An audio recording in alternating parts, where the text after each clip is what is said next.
TTWA is recorded live in front of a live internet studio audience every Wednesday at 10:15 Central Standard Time at twitch.tv/totemtrouser.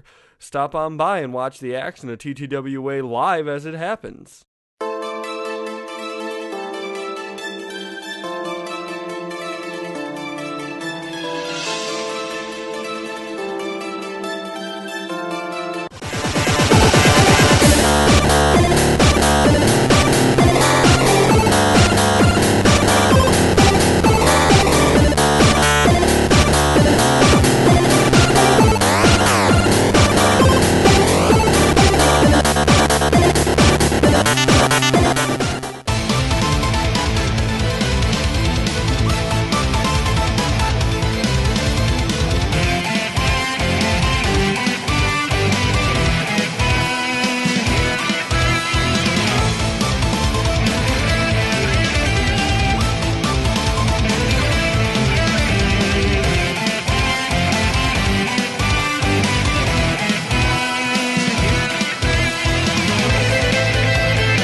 Hello, wrestling fans. That's not a new letter. That's an old letter. I didn't realize it was still up. Welcome back to TTWA. We're back from a little hiatus, and we are here to watch some damn wrestling. So we have the B block tonight. The B block matches that we're going to see. I don't know where I was going with that. Are going to be not King Neptune. One sec. Let me actually let's go back to... Oh, wait, here. One sec. The commissioner's here. Commissioner, come here. No, come here. Talk about the hiatus. No, come here. Heavy kitty. Look, you're back. You're gonna talk to via interpretive dance about the hiatus?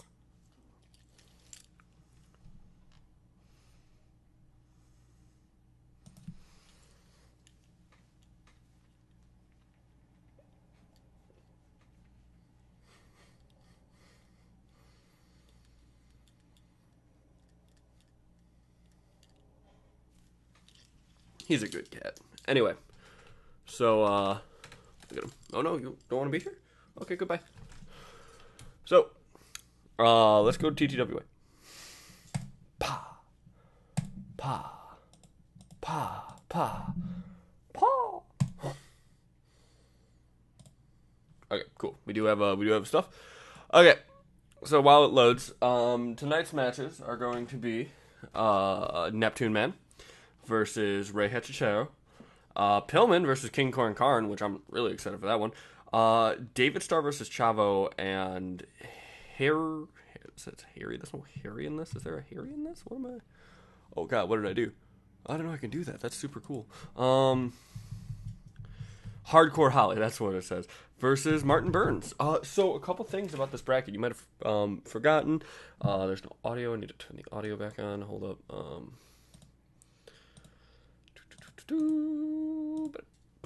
Bruh. There we go. Okay, so a couple things you might have forgotten. So right now, this is what the B bracket's looking like. We have Hardcore Holly and Brian Pillman leading, and Neptune Man in a second position. So he's the only one who can actually tie with those those two tonight. King Corn Karn, Ray, Martin Burns, Chavo Guerrero, those guys are going to be looking to kind of get up into Neptune Man's position. David Starr is a very interesting one. If David Starr loses this match, not only is he going to be mathematically eliminated from the tournament, he's also going to have the worst record in TTWA history. He will have lost 4 matches with no wins, which not even Nicole Bass has done. So he needs to win, and these guys need to lose for him to start to kind of actually get back in it. Now, If there was ever a time, like, here's the thing: if he loses this match, he has to come, but he might as well not come anymore. Which honestly, I'm not sure he's been coming at all for his matches. But anyway, his match is third on the card. Neptune Man versus Ray is first. These are our two masked wrestlers in this entire tournament, I think. I don't remember bracket. We'll look at bracket A. Our two masked characters. We'll look at the A bracket and just give you guys a reminder of that one in case you forgot. That one's a little bit more complicated of a deal. Just because there is a lot of there's quite a lot of ties in the A bracket. And here's Ray, our boy. Now, Neptune Man sitting at a good 4. Ray sitting at a good 2. Ray needs this win more, obviously. There's only 8 more points to give out. So right now they're not necessarily in any danger. But if Ray were to lose this and Brian Pillman and Hardcore Holly were to win their matches tonight, it would put Ray in a bad place because he would then only have 6 points to get, whereas the maximum points Ray would be able to get would be 8, which 2 competitors in the tournament already have. So he's in danger too. A lot of people in the B bracket are actually in danger. The B bracket might end up just being a 3-person tournament at the end of the day, depending on how Neptune Man fares here. So the B bracket's super interesting. A bracket's also very interesting, but for completely different reasons. A bracket's super interesting because everyone's tied with each other pretty damn much. Anyway, Neptune Man getting a back body drop from Ray. Ray now walking Neptune Man back into the back corner. Ray going into the turnbuckle, getting power slammed by Neptune Man. Neptune Man dragging Ray out from the corner, picking him up here. Neptune Man getting kicked down by Ray. Don't expect a whole lot of high flying stuff from Neptune Man. We don't really see that coming out of him, but he does wear a mask. This is our 2 masked competitors in this entire tournament going at it finally. Ray now grabbing the ropes. Test of strength here. No one can actually get anything going here. Ray getting thrown into the ropes for the Irish whip, able to grab it, not fall into Neptune Man's plan. Neptune Man delivers a DDT as an answer, goes for a chop, misses that chop, and gets snapmared for his troubles.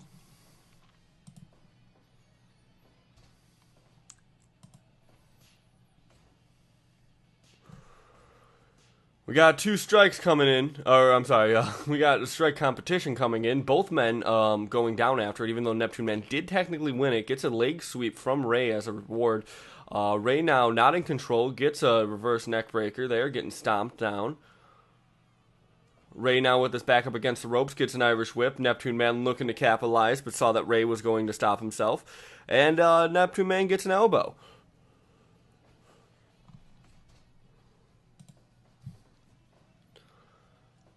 Neptune Man goes for a punch, misses it. Ray goes for a punch and actually hits that.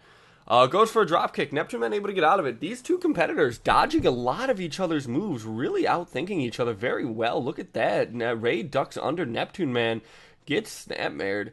Neptune Man going for a very early pinfall, not even able to get a 1 count. Neptune Man striking the upper chest of, Ray striking the upper chest of Neptune Man, and Neptune Man once again hitting that reverse neck breaker and a lariat right on Ray Hechicero. Ray Hechicero going for a dragon leg takedown. Single leg dragon. Listen. Oh, that was a standing moonsault. Only able to get a 1 count. I think he might have actually gotten in the ropes for that one. Ray Hechicero now dragging Neptune Man. Going for an elbow drop is Neptune Man. Now Neptune Man going for the figure 4 onto Ray Hechicero. Ray is in the ropes though, so it's not going to do as much damage as Neptune Man probably would have wanted, but that's smart when you're dealing with a luchador. Go after the legs. Make it to where they can't, their agileness is just gone, and you pretty much effectively cripple them. We got some elbow drops coming down from Neptune Man. Neptune Man getting elbowed in the back from Ray. Elbows to the chest.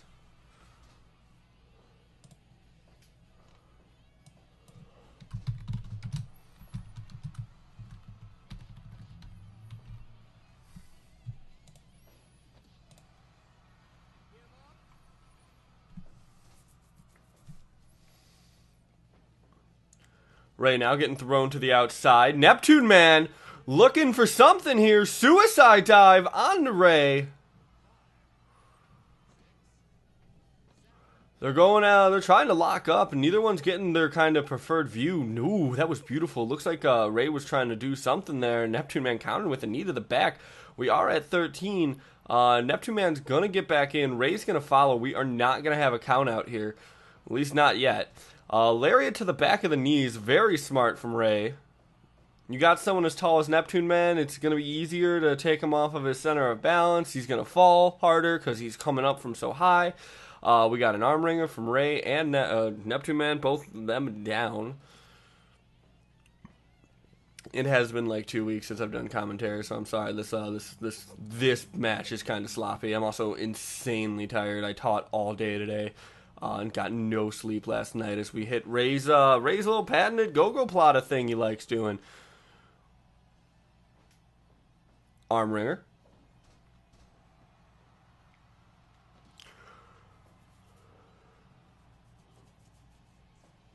Ooh, that's an inventive pinfall. Oh, Ray, double leg takedown. Looks like Neptune Man kind of fought it a little bit. Going for a pinfall. One. Only able to get one. I feel like Ray is going for pinfalls that he maybe doesn't even have anywhere near the amount of, work put in to actually get. As he just gets Rainmakered out of his shoes. Now Neptune Man going to the top rope. Going for an elbow drop. No, I was going to say both men down, but Neptune Man was able to get back up pretty quickly after the elbow drop. Another Rainmaker from Neptune Man, who is looking tired as he gets his leg taken out from under him. And that's a Texas Cloverleaf coming in from Ray Hechicero. Neptune Man's getting into the ropes, though, but that had to hurt. Arm wringer really going after that arm, so maybe he can't do that elbow, or if he does, he's going to do it a lot more gingerly.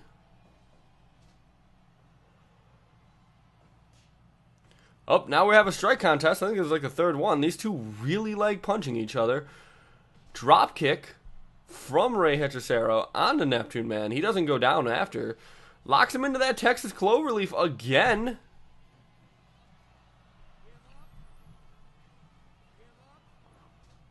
He's able to get out of it. Arm wringer.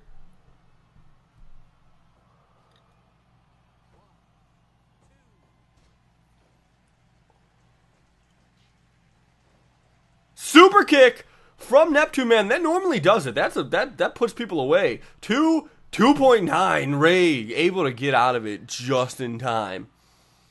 Drop kick to the knee from Ray. And Russian leg sweep to the... Oh! Russian leg sweep into a very painful looking armbar. Ray able to... not able to actually finish the job with it. And Clash of the Titus. Sure. Goes for the pinfall. 1, 2... No, Neptune Man able to get out of that. Neptune Man going for a power bomb. No, look at this inventive pinfall though. 2. Ray almost out of it. Going for that arm wringer again. Really likes that move. Really likes that move. He does it quite a lot. He also likes this pinfall. 1, 2. No. That's the thing. Ray has not done enough work to get a pinfall yet. As he goes for a second, weirdly enough, Clash of the Titus. Nope. Can't get that.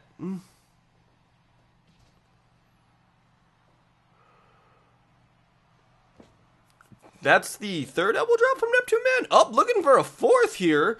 Oh no, Ray got up. Neptune Man in the corner, not where you want to be this late into the match. Gets punched into the stomach. We are about halfway through this 30-minute tournament match. Neptune Man not looking good, looking tired. Spinning back fist onto Ray. Ray, though, with the double leg takedown. Ray looking tired, too. Both of these competitors beating the hell out of each other, wrestling for 17 minutes straight at this point. Both competitors down. Neptune Man last to get up. Gets elbowed in the head. Now, Ray, this is his momentum now. He has the momentum. He needs to capitalize on actually hitting moves that aren't just, strikes. And there we go. Look at this sleeper hold here. Neptune Man able to get into the ropes. Not gonna put him away. Jawbreaker from Neptune Man. Armbar from Ray Hechicero. Ray can't keep Neptune Man from getting in the ropes. His arms and legs are just too long. Neptune Man with the super kick again. 1, 2, 3. That's it. Ray Hechicero is in a very scary spot. If Hardcore Holly or Brian Pillman win tonight, Ray is pretty much mathematically eliminated from the tournament, I believe. Oh wait, no. If they win tonight and tomorrow night, because let's go, or not tomorrow night, next week. Yeah, so they need to get 8 points, because right now Ray can only get 8 points, or 6 points now, because there's only 3 more matches in this tournament. So if he were to lose any of his next matches, and either Brian Pillman, Hardcore Holly, or Neptune Man win any of those matches, Ray's functionally eliminated. Same for King Corn Karn, same for Martin Burns, same for Chavo Guerrero. And especially true tonight for David Starr. If David Starr loses tonight, he is out of the tournament. If David Starr wins tonight, he's still not really that well, because he'll only have like I said, you can only get 8 points from this point on. These two haven't even wrestled yet. I believe these two have to wrestle each other at some point. Yeah, they do. So, David Starr needs to win tonight, or he's going to lose the tournament. Meanwhile, on Bracket A, we're not actually going to do these wrestling matches. I just kind of wanted to show what I was talking about. So, this is a cluster. So, even Tyson Kidd and Van Hammer are in a better place than some of the people in Bracket.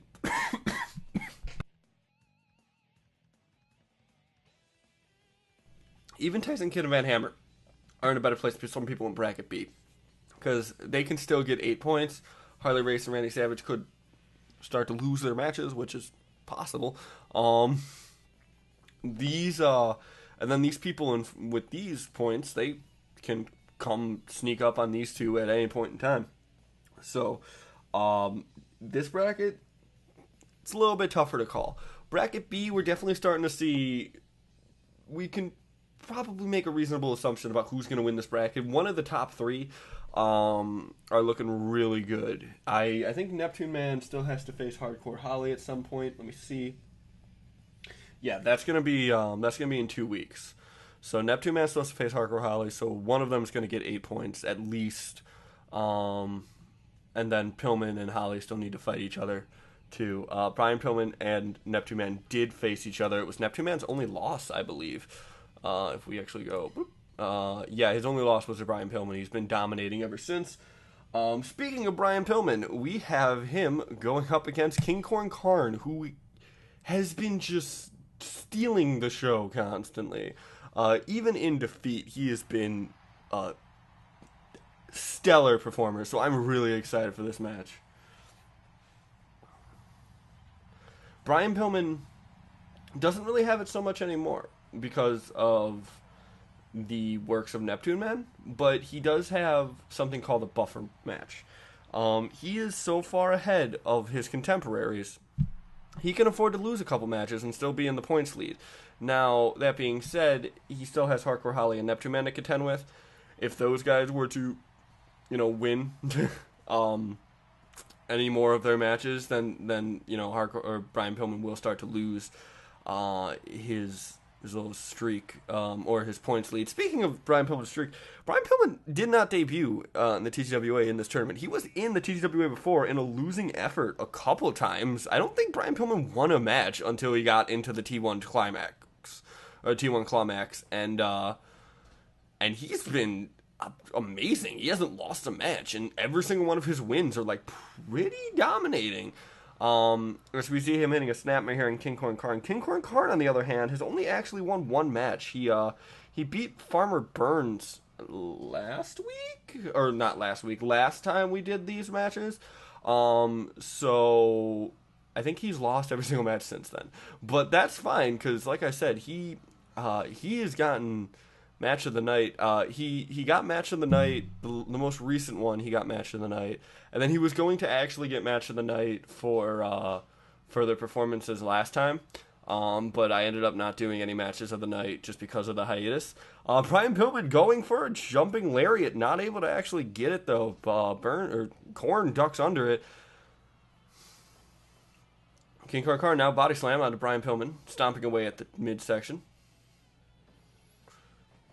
Chop to the chest, knee to the upper chest area of Brian Pillman.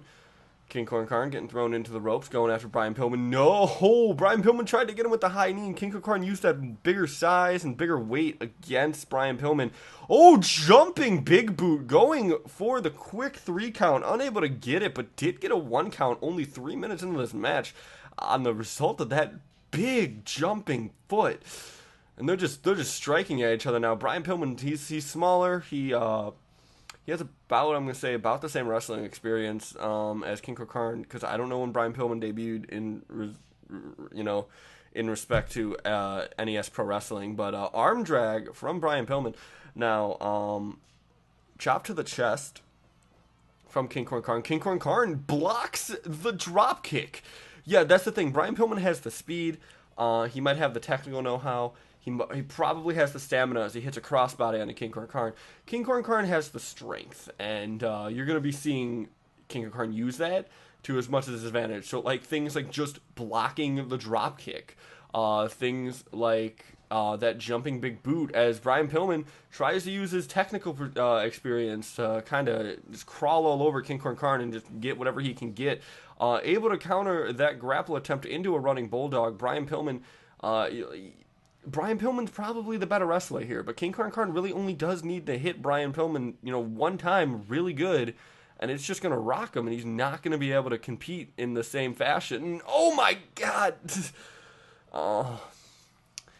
Yeah, King Corn Karn, that's exactly what I needed to see from King Corn Karn in order to start dominating like he is now as he hits the Brock Lock on Brian Pillman. Both men up. Brian Pillman power slamming King Corn Karn, maybe showing off some strength of his own from the former Cincinnati Bengal. As he gets stomped to the inner thigh of King Corn Karn. Going after the leg here. Snapmare. Drag. Pin. 1. No.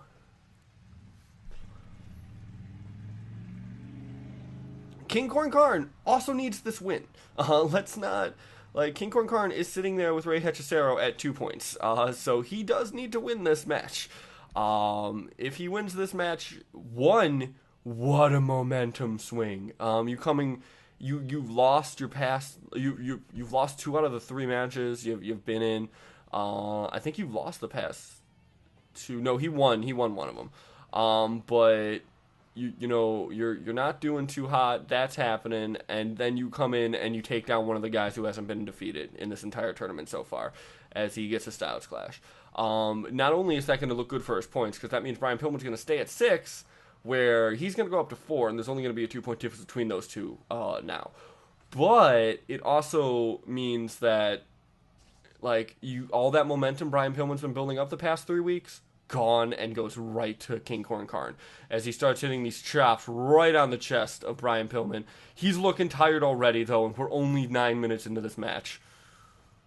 Brian Pillman has definitely played to King Corn Karn's weaknesses really well as he goes to the top rope, looking to do this beautiful float over DDT. Goes for the pin. 1, 2, 3. Oh, I thought that was it. Oh, and King Corn Karn did not take kindly to that and just drives Brian Pillman's head into the mat and hits a leg drop right on that neck that just got destroyed.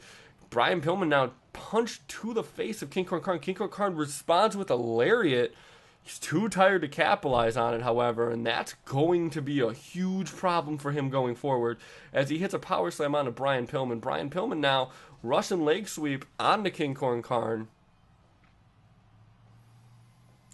Ooh, dropkick to the back of the head from Brian Pillman onto King Corn Karn.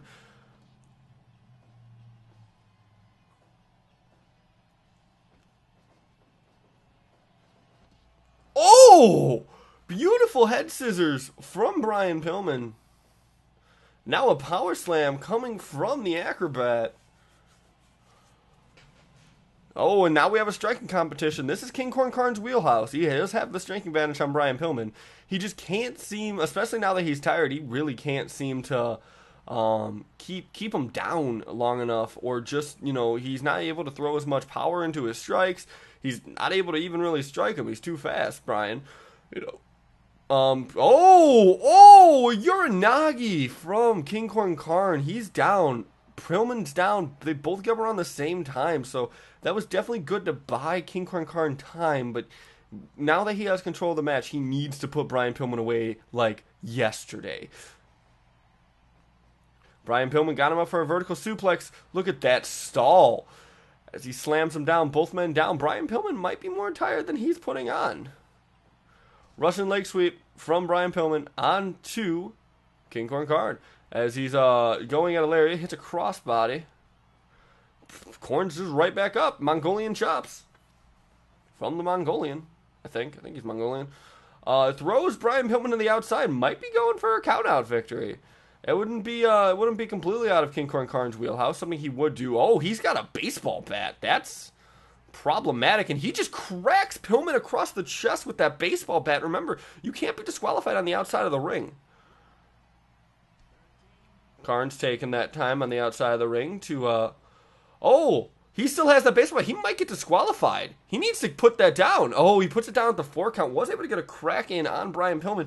Goes after the neck after hitting with a baseball bat multiple times. And a big boot, bicycle kick, actually. Brian Pillman goes for the drop kick, misses it. Probably delusional from getting hit with a bat. Does hit a swinging neck breaker, though, on King Corn Karn, who was too tired to capitalize on his bat attack. Crossbody from Brian Pillman. Yeah, King Corn Karn's getting desperate, using weapons and cheating and all these bad things in order to beat Brian Pillman because he knows he needs to win this match. In fact, if he loses this match, the most he can do is tie for first, which means he would have to face Brian Pillman again. So he needs to win this match. This is a must-win situation for King Corn Karn, which is why I think we're seeing him do these desperation tactics like using a baseball bat, going for the count-out, stuff like that.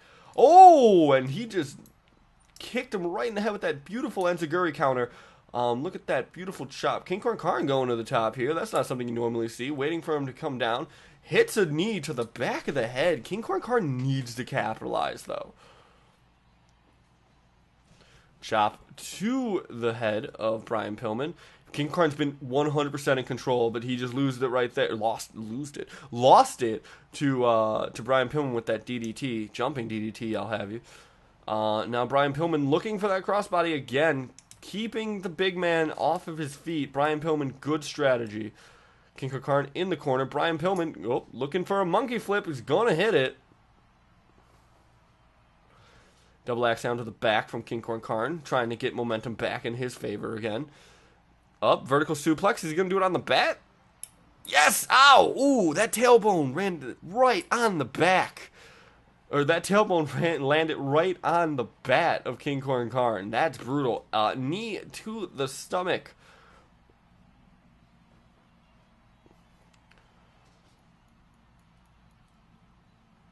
Both men down. Pile driver from King Corn Karn. That might be it. No, he's going at it. King Corn Karn looks like he may have gotten second wind here. Snapmare from Brian Pillman. Is that going to do it? It is!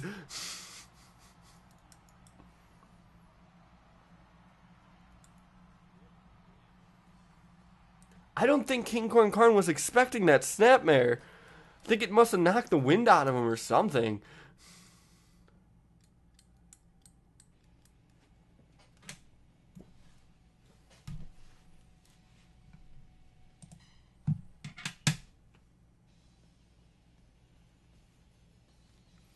Okay, this next match. So, now Ray and King Corn Karn are in the worried positions. Because if Brian Pillman wins any more matches, these two are just done. They're gone. They're out. The best these two can hope to do is tie with Brian Pillman. So Brian Pillman would need to lose the next 3 matches. And Ray and King Corn Karn would need to win the next 3 matches. Speaking of which, next week, we're opening the show with Brian Pillman versus Ray. So Ray will have 100% control over whether or not he is eliminated from the tournament or not. Speaking of people who don't have 100% control, but I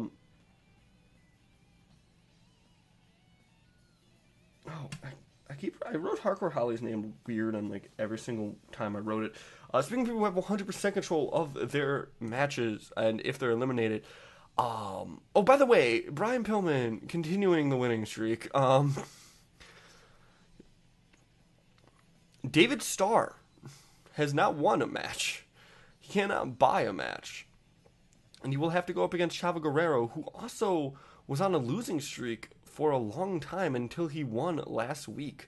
So, Chavo Guerrero versus David Starr. If David Starr loses this match, he is eliminated from the tournament. It is official. He cannot catch up to Brian Pillman if he loses this match. He will also be tied for the worst wrestler statistics-wise. Oh, no, I'm sorry. He will just be the worst wrestler statistic-wise because he is 0-3 right now. The only other person... There's only ever been 3 people that ever get to 0-3. Nicole Bass, Van Hammer, and David Starr. Van Hammer has actually won a match in the A bracket because he's in the A bracket, and he beat, I think he beat Killer Kowalski on the first night of the tournament. So he's not involved in the worst wrestler in TTWA anymore because he actually won a match. He's 1-3, like he's like 1-5. In fact, actually, Van Hammer, he is tied with Charles Manson for the most losses. But Charles Manson, I think, is at a 4-5 record, whereas Van Hammer is at a 1-5. So, like, you can probably argue that Van Hammer is one of the worst wrestlers in TTWA, but David Starr could go the most matches lost without a win. He could go for the longest losing streak in TTWA history, which is probably not the record he wants. Anyway, so he's going to come into this. He wants to stay in this tournament, and it's still possible for him to at least tie with Brian Pillman. It's not going to be like I'm gonna be honest with you. His chances don't look great. I'm gonna be real because if Brian Pillman wins one more match, David Starr's eliminated, and Brian Pillman hasn't lost a match yet. So, but still a possibility as he gets kneed right in the back here.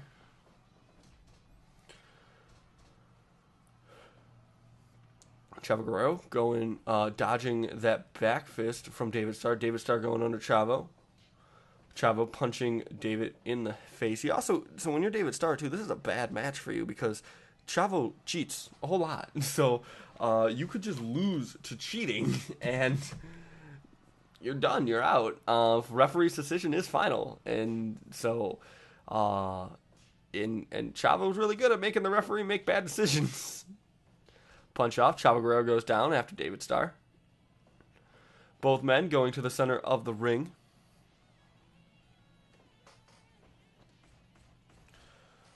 Rolling elbow. Yeah, David Starr really throwing in those elbows. Getting elbowed to the back now. Chavo Guerrero with the leg drop.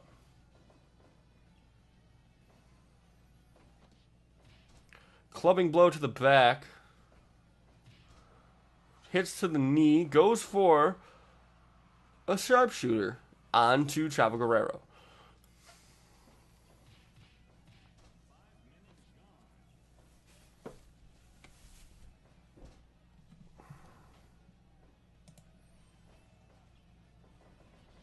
Sorry about that.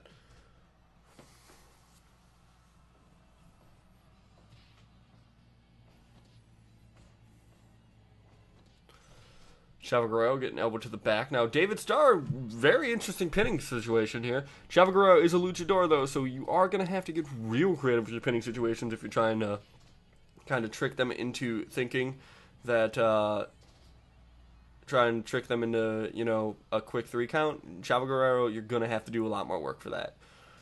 David Starr, chop to the chest, club to the back. I also have noticed that no matter what side of David Starr you're looking at the gray side of his tights. Pay attention. Look, see, it's gray now, right? The gray side's facing the commentary table. Oh, Chavo Guerrero's brought in a board. He drops it immediately, though. David Starr gets his head run into the turnbuckle, and now that he's turned on a 180-degree vertical axis, we're still looking at the gray side of his trunks.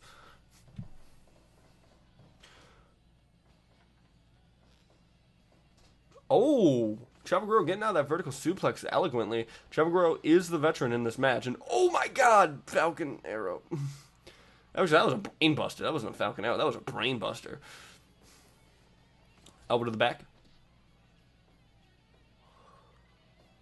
Picking him up. Chavo Guerrero. Ooh, beautiful Uranagi. Chavo Guerrero now, running Bulldog.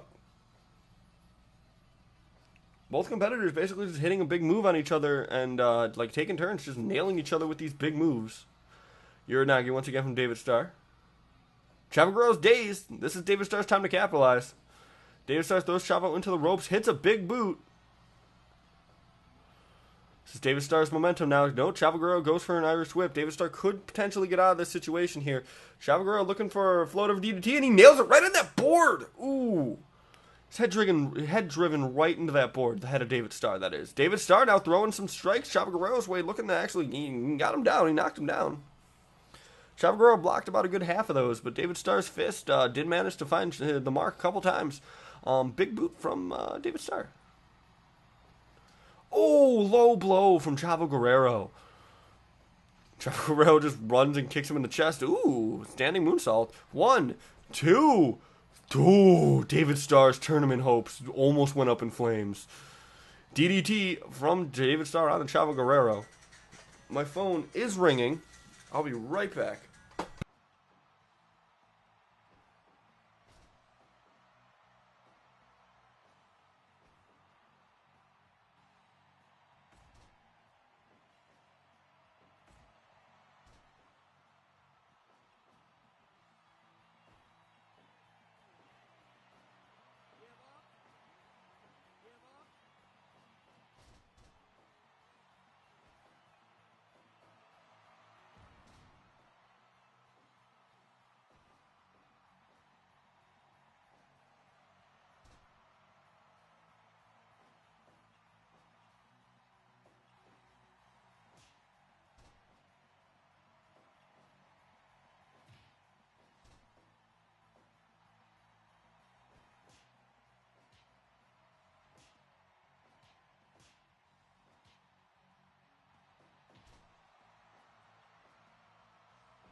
Man Matt did it!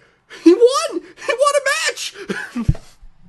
I'm so sorry I missed that. That was actually like quite an important phone call. But David Starr, I came in right at the perfect time. He won a match! David Starr's tournament hopes are not up in flames yet.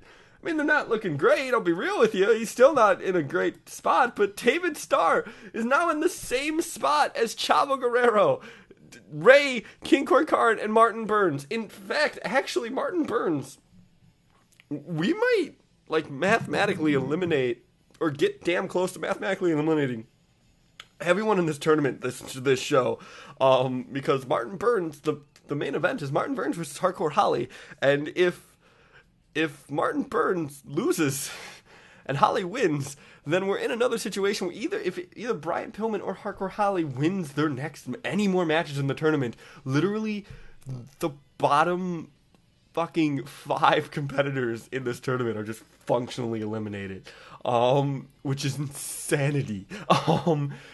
On top of, but here's the thing: if Hardcore Holly loses, which Hardcore Holly is on a losing streak, Martin Burns is on Hardcore Holly is on a winning streak. Martin Burns is on a losing streak. If Hardcore Holly were to lose this match, then for the first time, we will actually have a number 1 spot in this entire tournament. It's literally just been ties up until now. So this is a super important match. So we need to find where these people are. Hardcore Holly versus Martin Burns. Let's go.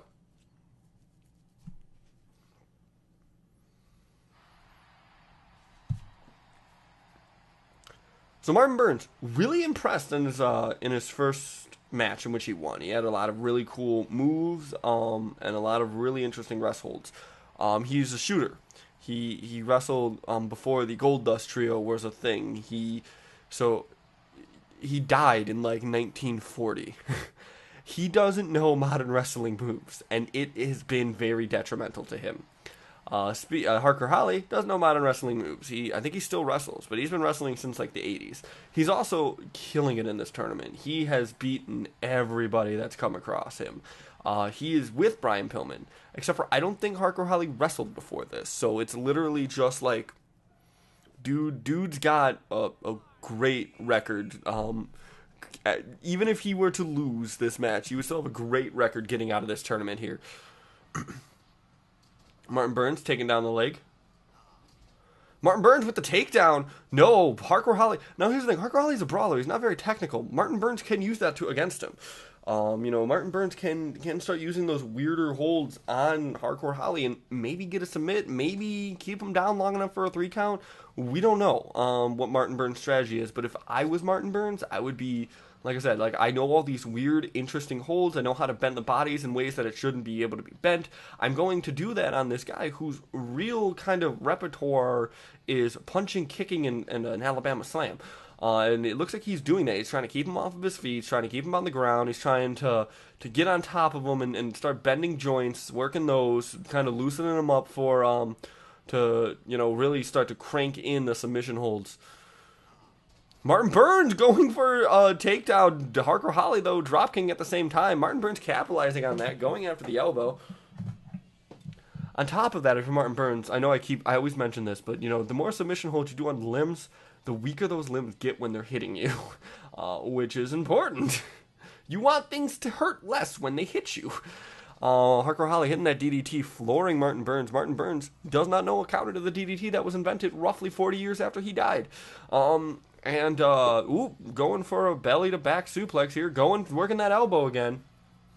Once again, Hardcore Holly, his repertoire is kicks, punches, and the Alabama Slam, which really requires elbow strength.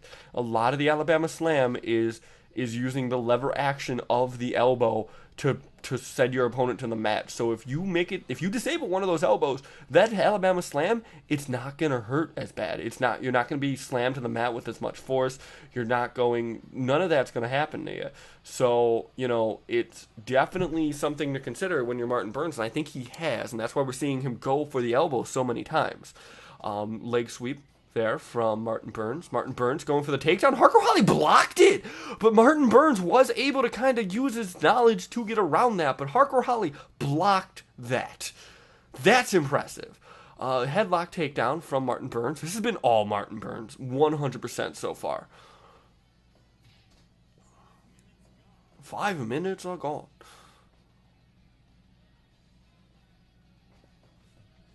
Ooh, DDT from Hardcore Holly.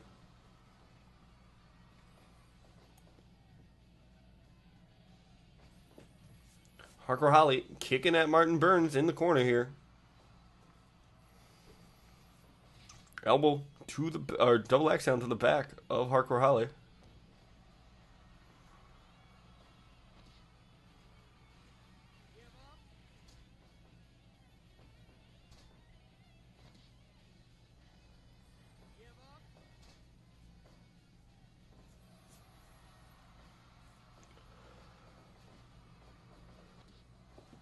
Hardcore Holly with the head scissors? Okay, sure. Hardcore Holly may be showing he knows a little bit more wrestling moves than maybe we give him credit for.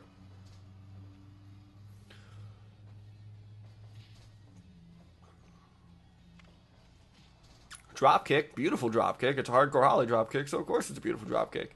Snapmare from Farmer Burns. Kick to the head, mule kick, Hardcore Holly. Good equalizing move, able to get up first.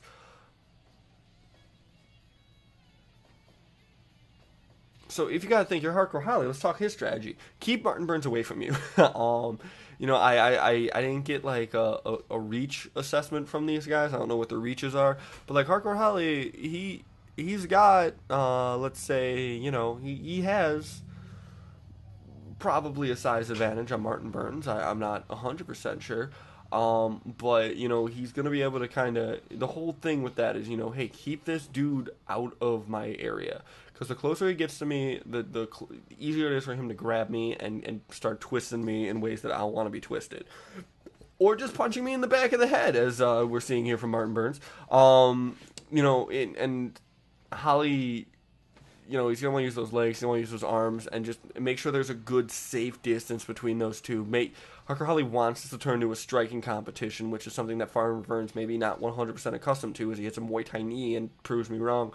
Martin Burns maybe learning from some UFC matches, as you know, we did have you know, UFC last Saturday. I don't know what numbers, I don't really follow them, but yeah, no, you know, maybe he's learning from Balrog. Maybe he's seeing those matches and seeing like, hey, you know, there's some strikes I can incorporate. It's not old school wrestling in which, you know, strikes are, you know, illegal.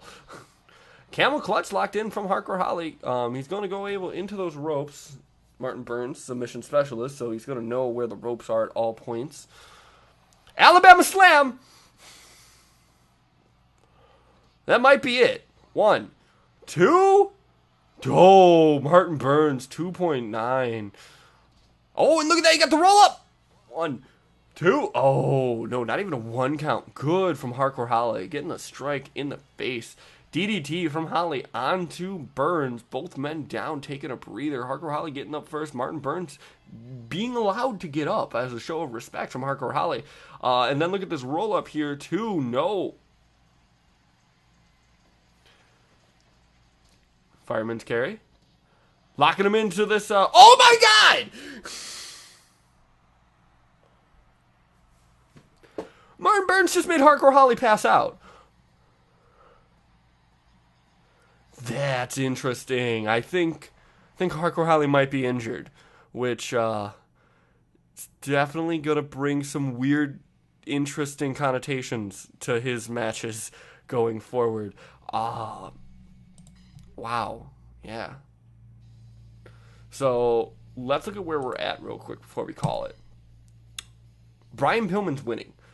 He is in the lead. However, right on his tail are Neptune Man and Hardcore Holly. Hardcore Holly and Brian Pillman do need to wrestle later. They are going to be wrestling in the main event of the last show before we get to the finals. Neptune Man, coming out of nowhere, actually. Neptune Man is going to be going up against Farmer Martin Burns, who is sitting prettier than the other bottom 4. Martin Burns could actually beat Neptune Man and get up into the 6-point contendership. If that happens, Martin Burns isn't looking too bad. He can only get a maximum of 6 more points, which will hit him at a 10. So Brian Pillman could still mathematically eliminate him if this domination of winning continues. But I believe, does Burns face Pillman? No, Burns already lost to Pillman, so we yeah, Burns has a pretty easy bracket actually from this point on. He not next week, but 2 weeks from now he's going to go up against Neptune Man. Then after that he's got Ray, and then after that he's got David Starr. Oh wait, no, I'm sorry. After that he's got Chavo, which isn't much better. So you know, hey, Neptune Man's a hurdle, but Neptune Man's performance is hit or miss sometimes, and he gets tired easily, and I think Burns could actually make a run back. But Pillman is the man to beat. Neptune Man, on the other hand, once again, Burns next week or next time. Neptune Man has to go up against Hardcore Holly in the third week, or that would be night, what is this, 7, so 8, 9, 10, 11. Night 11, Neptune Man's going up against Hardcore Holly, and then night 13, he goes up against King Quan Karn. So, like, Neptune Man, on the other hand, much tougher bracket. Hardcore Holly, on the other hand, Hardcore Holly got David Starr on night 9. Night 11, he has Neptune Man, and then night 4, he has Pillman. So, Martin Burns kind of has the easiest rest of the tournament.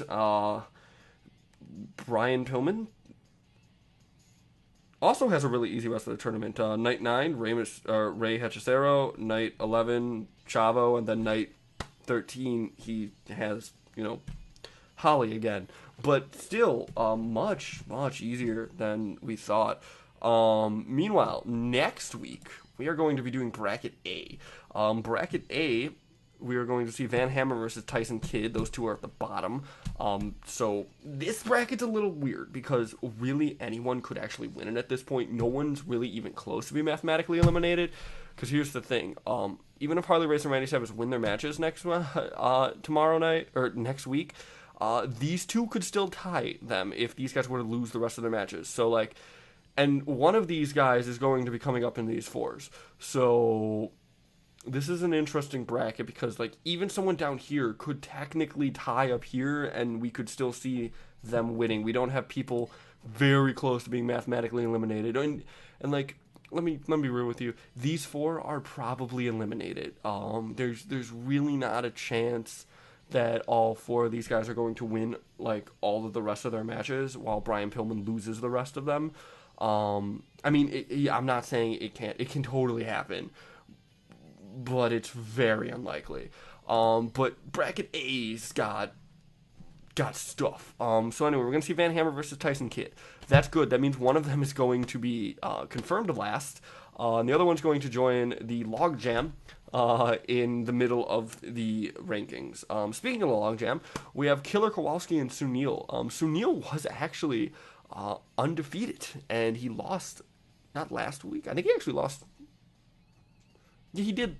No, he didn't lose last week. He actually won last week, I believe. Yeah, I think he actually won his match against. Oh crap!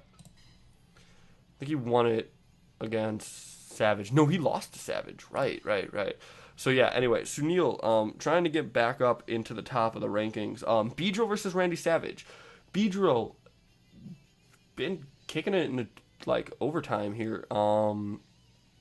If he beats Randy Savage, he's in the top 3, and we get further ties. If Randy Savage wins, he maybe gets out of this logjam. However, we are going to see Banjo versus Harley Race, so this logjam could get worse, or it could start to break up. We could just move Beedrill and Banjo up to this top 4, and then, Sunil could also move up to this top 4.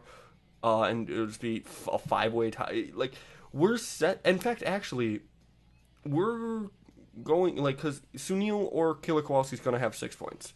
If Harley Race and Randy Savage lose to Beedrill and Sunil, then basically we will have a 5-way tie for first in A bracket. Meanwhile, Brian Pillman's running crazy. So, very, very different, interesting brackets. However, we are going to call it a show. Thank you for coming out. If you like this, go ahead and follow twitch.tv Totem Trouser. Every Wednesdays at 10:15 we do the TTWA.